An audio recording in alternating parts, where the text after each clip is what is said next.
Ku Rossuhaila binti Ramli, and my student number is 2020810796. My name is Nur Hannani, binti Mohd Asri, and the matrix number is 2020-84-398. In this video, we are going to be answering a few questions from our chosen set, which is set C. We are going to be explaining on how to solve each question with our prepared slides. So with that being said, let's jump straight into the questions.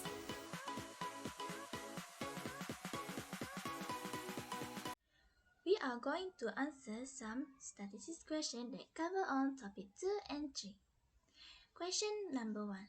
A witness to a hit and run accident told the police that the license number contained the letters RLH followed by 3 digits, the first of which was a 5.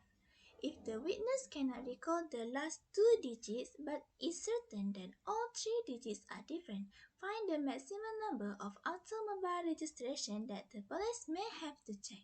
Okay, this is principle of counting topics. The question wants us to find the maximum number of how many we can arrange possible digits into last 2 digits. First, we state the possible digits. It is 0, 1, 2, 3, 4, 6, 7, 8, and 9. 5 is not included since 5 already the first digit. Here we know that the digit is different and need to be arranged.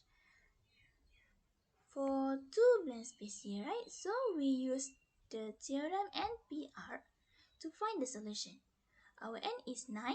Since our possible digit have 9 numbers, okay, so we calculate 9p2, 2 for the last blank space we need to arrange, right? So we got 72. So there are 72 maximum number of automobile registration that police have to check.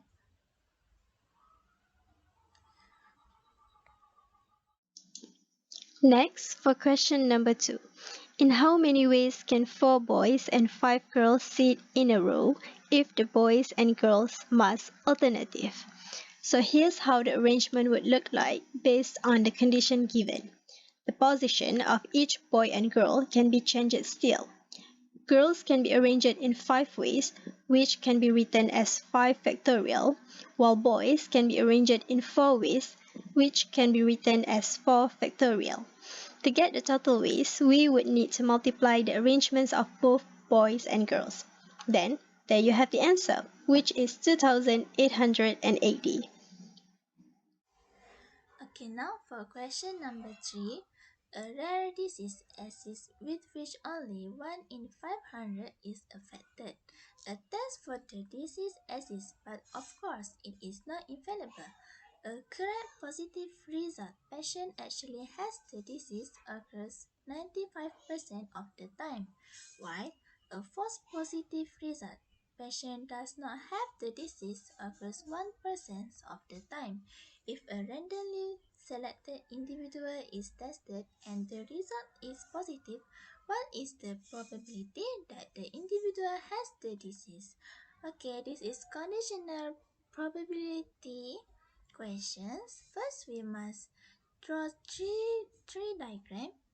So we make D as patient that has the disease and P as the correct positive result. From the statement above, we know that 1 over 500 or 0.002 is patient that has the disease after they got tested. And the rest of it is patient that don't have the disease. Okay, next. We know that 95% or 0.95 is correct positive result for the patient that has the disease, and the rest of it, of course, is false positive result. And next, we know that 1% or 0.01 is false positive result for the patient that don't have the disease, and for the rest of it is a correct positive result. So we finish our 3 diagram with d-intercept with p, d-intercept with p prime, d prime intercept with p, d prime intercept with p prime. We calculate it, we multiply this, and we got the d-intercept p prime, and for the rest of it. Okay, next, we look at the question again. They want us to find a probability of a conditional probability. Okay, like this, we draw like this. Okay, this here we put the probability that we want to know, we want to search, and this we put the condition. So the probability we want to find is individual that has the disease is T, right?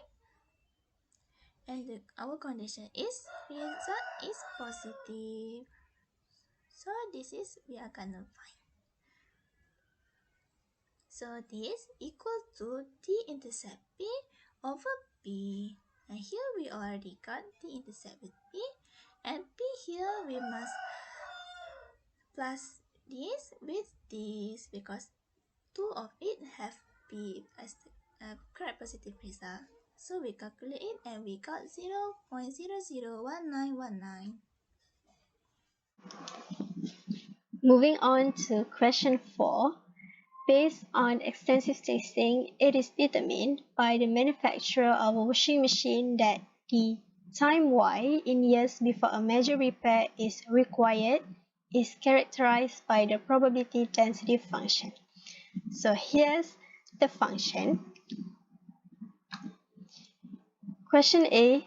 Critics would certainly consider the product a bargain if it is unlikely to require a major repair before the 6th year. Comment on this by determining the probability of y larger than 6. So to determine the probability of y larger than 6, we are going to have to integrate the function y with 6 as the lower limit and infinity as the upper limit with respect to dy. Then we calculate it and get 0.2231 as the answer. Next, for B, what is the probability that a major repair occurs in the first year? Occurs in the first year here can be written like this. So we have to find the probability of y between 0 and 1. For that, we need to integrate the function y with 0 as the lower limit and 1 as the upper limit with respect to dy. The answer is 0.22125. Thank you, Hannani, for the explanation. Next, we go to our last question. If a dealer's profit in units of 5,000 on a new automobile can be looked up as a random variable as having the density function. Okay, this is our function. Find the average profit and variance per automobile. So first, we need to determine this is continuous or discrete random variable. Okay, as we see here and here, we know that this is continuous random variable. To find the average or mean, we must use this formula. Integration s multiply with the function. So we know that our lower limit is 0 and our upper limit is 1. We look at our function here. And we multiply s with our function. And we calculate it. And we integrate it, we got 2x squared over 2 minus with 2x3 over 3. And then we simplify it, we get this. And then we substitute with the 1, as with the 1 and with the 0. After we calculate it, we got the mean 1 over 3. Next, to find the variance, first we must find this es squared. It's same like before, but we multiply our function with x squared. And then we calculate it, we integrate it, we got to x3 over 3 minus with 2x4 over 4. And then we substitute it with 1 and 0. Then we calculate it, we got 1 over 6. So to find the variance, we use this formula, es squared minus with mean square. So we just substitute with our answer just now and we calculate it. We got the variance is 1 over 80.